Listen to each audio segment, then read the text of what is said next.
Border Gavaskar ట్రోఫీలో భాగంగా పెర్త్లో జరిగిన తొలి టెస్టులో గ్రాండ్ విక్టరీ కొట్టింది టీమిండియా. భారత జట్టు పెట్టిన 534 రన్స్ టార్గెట్ ను చేయలేక 238 రన్స్ కి ఆలౌట్ అయింది. దీంతో 295 రన్స్ తేడాతో టీమిండియా ఫస్ట్ టెస్టులో విక్టరీ కొట్టింది. మ్యాచ్ గెలుపుతో 5 మ్యాచ్ల సిరీస్లో 1-0 ఆధిక్యంలోకి వచ్చింది భారత్. కెప్టెన్ బుమ్రా, సిరాజ్ 3 వికెట్లు తీయగా సుందర్ 2 వికెట్లు తీసి ఆసీస్ బ్యాటింగ్ లైనప్ ను దెబ్బతీశారు. టీమిండియా సెకండ్ ఇన్నింగ్స్ లో 487 రన్స్ ను డిక్లేర్ చేసింది.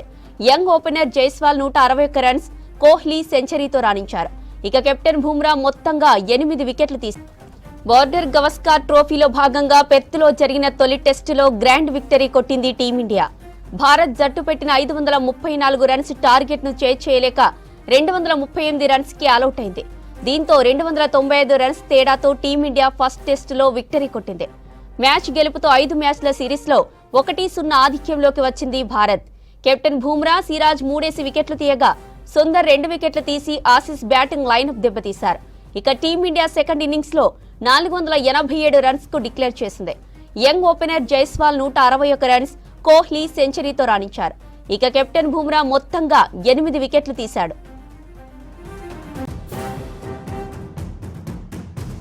బార్డర్ గవస్కర్ ట్రోఫీలో భాగంగా పెర్త్లో జరిగిన తొలి టెస్టులో గ్రాండ్ విక్టరీ కొట్టింది టీమిండియా.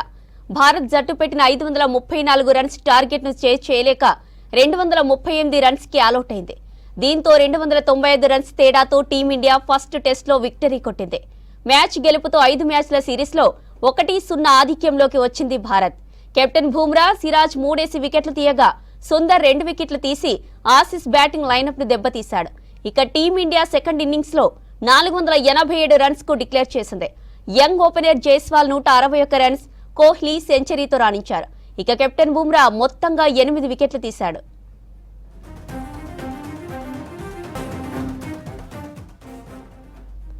బార్డర్ గవస్కర్ ట్రోఫీలో భాగంగా పెర్త్లో జరిగిన తొలి టెస్టులో గ్రాండ్ విక్టరీ కొట్టింది టీమిండియా.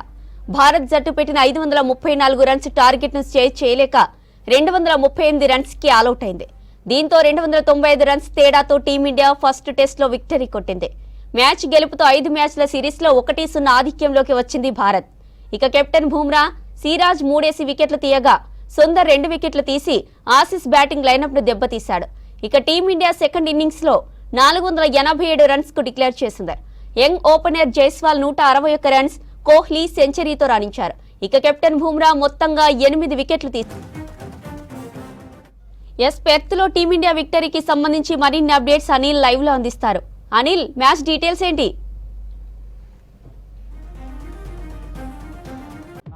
అంటే 5 రోజుల మ్యాచ్ గాను 4 రోజుల్లోనే ఈ మ్యాచ్ గెలిచిందని చెప్పొచ్చు. కంగారులపై పూర్తి స్థాయిలో మన ఇండియా టీము విన్ అయినటువంటి పరిస్థితి. అంటే 295 పరుగుల తేడాతో గెలిచి అంటే అత్యధిక స్కోర్ తోటి ఈరోజు జెండా ఎగురవేసింది. ఎందుకంటే బార్డర్ గవస్కర్ ట్రోఫీలో 5 మ్యాచ్లో భాగంగా ఈరోజు ఒక సిరీస్ కూడా అంటే ఒక మ్యాచ్ గెలిచింది. ఇంకో 4 మ్యాచ్ గెలవాల్సిన అవసరం ఉంది. ముఖ్యంగా మనం చూసుకోవచ్చు, బుమ్రా కెప్టెన్సీలో అటు కెప్టెన్ తర్వాత బౌలర్గా 2 ప్రెషర్ ఉంటుంది.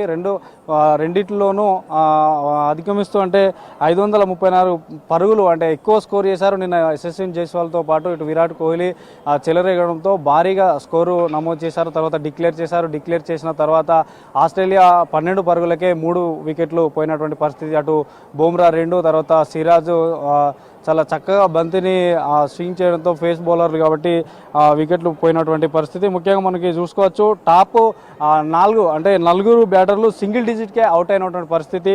ముఖ్యంగా అంటే 534 పరుగుల లక్ష్య ఛేదనలో ఏదైతే ఈ ఆసీస్ ఉందో వారికి మనకు చూసుకోవచ్చు, మెక్స్విన్ డక్అవుట్, తర్వాత ఉస్మాన్ ఖవాజా 4 కొట్టాడు. అంతే సింగిల్ డిజిట్ అంతా 4 ఫస్ట్ ఆర్డర్ 4 మెంబర్స్ కూడా సింగిల్ డిజిట్స్. తర్వాత ప్యాట్ కమిన్స్ కూడా 2 రన్స్ చేసి అవుట్ అయినటువంటి పరిస్థితి. తర్వాత మార్కస్ లూబేషన్ కూడా 2 రన్స్ చేసి అవుట్ అయినటువంటి పరిస్థితి. దీంతో 17 స్కోర్తో 4 వికెట్లు పోయినటువంటి పరిస్థితి. ఆ తర్వాత ట్రెవిస్ హెడ్ కొంచెం పర్లేదని చెప్పొచ్చు. 89 రన్స్ 101 బాల్స్లో చేశాడు. తర్వాత మిచెల్ మార్స్ కూడా 67 బంతుల్లో 47 అంటే హాఫ్ సెంచరీకి చేరువలో ఉండి కూడా కొంచెం దాన్ని పోరాటం చేశారు. అయినా ఫలితం లేకుండా పోయింది. 6వ వికెట్కు 82 రన్స్ వాళ్ళ పార్ట్నర్షిప్ చేశారు. అయినా కూడా బుమ్రా మ్యాజిక్ చేసేసి వికెట్లు తీయడం జరిగింది. ముఖ్యంగా మనకి ఇంకా ఆఖరిగా చూడొచ్చు, ఆఖరిగా అలెక్స్ క్యారీ 36, తర్వాత మిచెల్ స్టార్క్ 12 రన్స్, నాదెల్ లోయన్